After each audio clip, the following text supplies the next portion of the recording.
2023년 5월 19일 새벽기도회 마태복음 10장 26절과 7절의 말씀으로 두려워하지 말라는 제목으로 잠시 은혜를 나누겠습니다. 예수님께서 제자들에게 핍박과 죽음에 대해서 말씀을 하셨습니다. 그러면서 그러한 고통이 예수님으로 말미암은 것임을 강조하시면서 제자와 종, 선생과 상전을 말씀하시면서 예수님이니 받았습니다. 그러니 예수님의 제자들도, 예수님을 따르는 자들도, 예수님의 종들도 당연히 받는 것임을 말씀하셨습니다. 또한 집주인도 핍박을 받기에 집 사람들도 마찬가지라고 했습니다. 곧 우리가 또 제자들이 핍박을 받고 위협을 받는 것은 지금 예수님을 잘 따르고 있다라는 것을 보여주는 것이죠. 우리가 죽음의 위협 가운데 있고 형제가, 부모나 자녀가 우리를 배신하여 죽음에 이르기까지 한다 하여도 우리 믿음의 선배들도 그러하였고 선지자들도 그리하였음을 기억하고 우리가 예수를 잘 믿고 있구나, 신앙생활을 잘 하고 있구나, 예수님의 제자이구나, 종이구나, 이렇게 여기면 된다 말씀을 드렸습니다. 오늘 26절의 말씀은 31절까지 계속되면서 두려워하지 말라는 예수님의 권면의 말씀입니다. 먼저 오늘은 26절과 7절을 보도록 하겠습니다. 여태까지 파송받은 제자들이 만약 여태까지 계속 말씀하시는 대로 고난을 받고 핍박을 받고 배신을 당한다, 이런 말씀만 계속된다면 어느 누구든 두려워하며 힘들어할 것입니다. 오늘 말씀은 그러한 예수님의 권면에 이어서 두려워하지 말 것을 강조하시는 장면입니다. 먼저 26절의 말씀 제가 다시 한번 읽어드리면요, 그런즉 그들을 두려워하지 말라. 감추인 것이 드러나지 않을 것이 없고 숨은 것이 알려지지 않을 것이 없느니라. 먼저는 이제 감추인 것, 숨은 것을 그들의 핍박과 그들의 어떤 괴롭힘으로 보기도 하더라고요. 그들의 숨은 것, 그들의 괴롭힘이 나중에 다 드러날 것이다. 그들이 힘들게 하고 배신하고 배반하는 것이 나중에 다 드러날 것이다 라고도 보는 학자들이 있습니다. 물론 일리가 있습니다. 우리가 당하는 것, 사실 우리가 어디 가서 계속해서 고소고발할 수도 없고, 내가 당한 배신이나 이 사람이 지금 내 앞에서 하는 말과 뒤에서 하는 말이 다른 것을 사실 우리가 증명하는 것은 많이 좀 힘이 들지요. 구차하기도 하고요. 그런데 주님 다시 오실 때에는 그러한 모든 것이 다 드러난다는 거예요. 우리 주님이 그 모든 것을 다 심판하신다라는 것이죠. 다 드러난다는 것입니다. 그렇게 보는 분들도 있다는 것입니다. 그런데 오늘 이제 26절과 7절의 말씀으로 해서 보면요, 제자들은 이제 핍박에 대해서 듣게 됩니다. 가족이 죽음에 넘기기도 합니다. 아무리 예수님을 따르는 길이라 해도, 예수님의 종이라 해도 인생에 있어서 끊임없이 계속해서 이러한 삶이 진행되고 이러한 핍박의 삶을 소개한다면 두려워할 수밖에 없죠. 우리가 예수를 믿는 그 삶 속에 이러한 일들만 있다고 한다면 두려워할 수밖에 없습니다. 제자들도 마찬가지고 저와 여러분들도 마찬가지이고요. 이런 우리를 향해서 주님은 두려워하지 말라고 하시지요. 제자들이 두려워할 대상은 두려워하지 말라 그랬죠. 그들을 두려워하지 말라는 것입니다. 그들은 어떤 사람들이에요? 복음을 무시하는 사람들이고, 그들은 복음을 적대시하는 사람들입니다. 복음을 알면서도 깔아뭉개고 복음을 알면서도 무시하는 사람들이죠.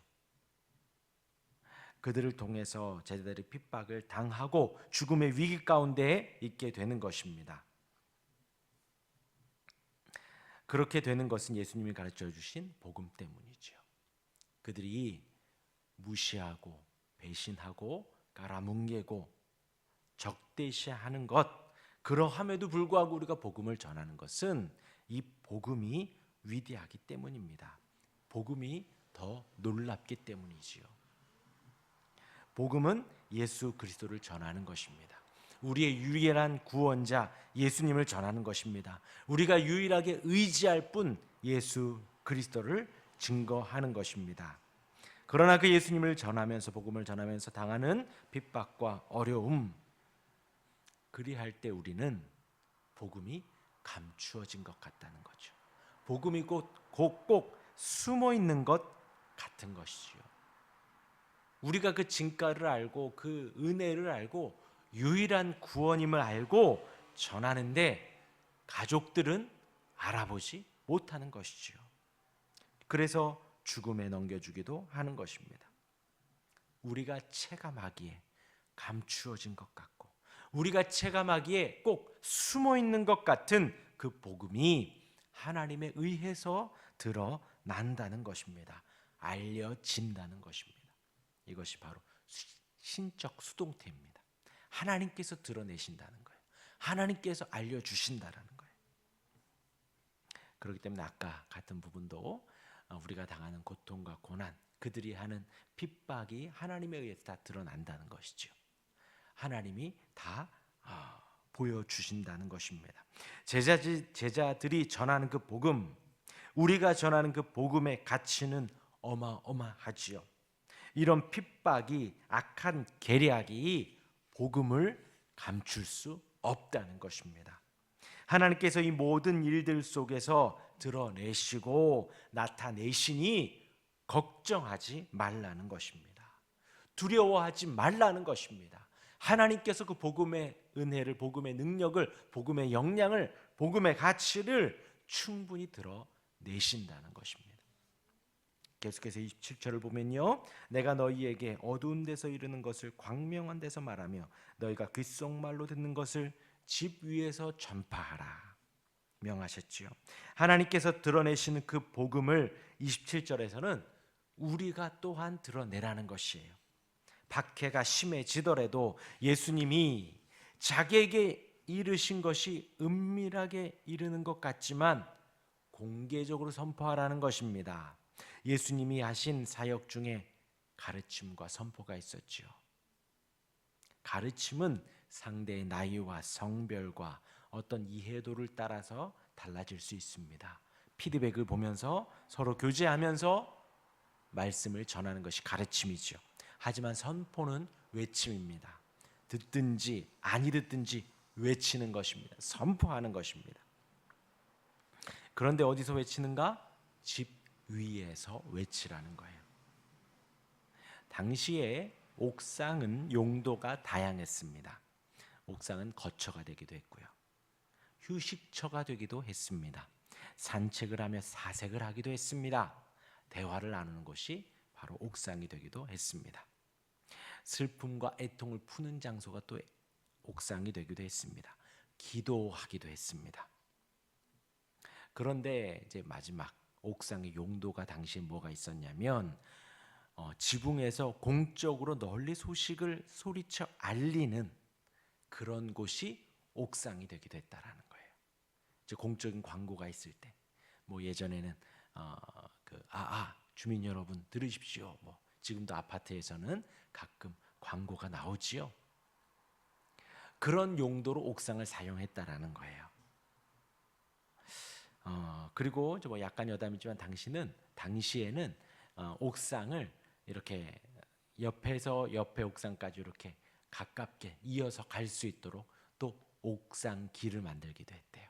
이렇게 길로도 다녔는데 옥상으로도 이렇게 갈 수 있도록 지붕의 길을 만들기도 했답니다. 아무튼 지붕은 그런 용도 가운데에서 어떤 용도가 있다고요?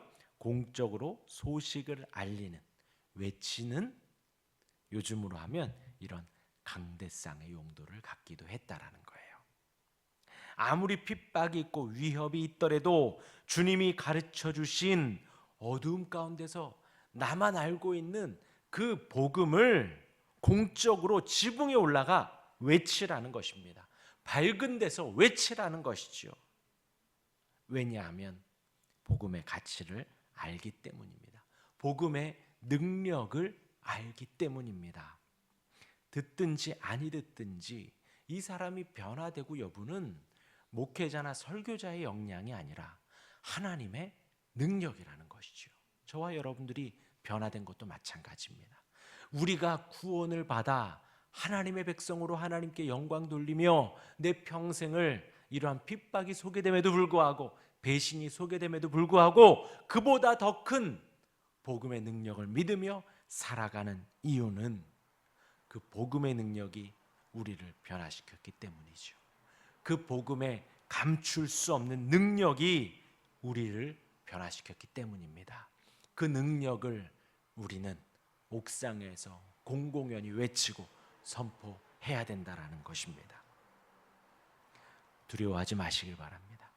우리 주님이 이제 26절부터 31절까지 계속해서 강조하는 거예요. 두려워하지 말라는 거예요. 왜요? 하나님께서 나타내십니다. 하나님께서 알게 하십니다. 두려워하지 마시길 바랍니다. 밝은 데서 선포하고 옥상에서 선포하여 하나님을 전하시기를 바랍니다.